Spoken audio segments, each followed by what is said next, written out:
हम चुलबुल झा सब गोटे के प्रणाम करे छी। आई हम एकटा भोजपुरी लोकगीत गाबे जा रहल छी। अहाँ सबके पसंद आए तो हमर चुलबुल झा चैनल के सब्सक्राइब कर देबे।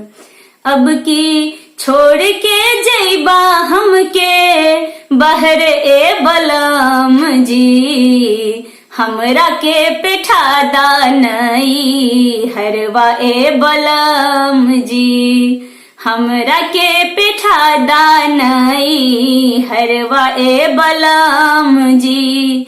चढ़ली जवानी बा अकेले ना रहाता, चढ़ल जवानी बा अकेले ना रहाता, तोहरा माई बाबू के बोली ना सोहाता, तोहरा माई बाबू के बोली ना सोहाता।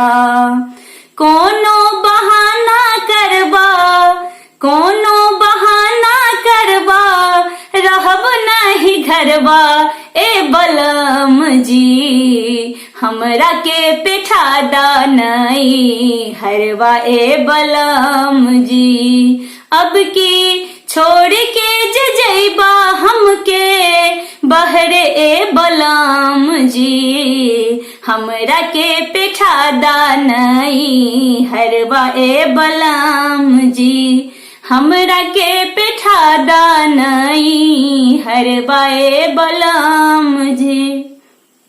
छोटकी ननदिया बोले रही रही के बानी, छोटकी ननदिया बोले रही रही के बानी, कही के बजनिया बोलावले जेठानी, कही के बजनिया बोलावेली जेठानी।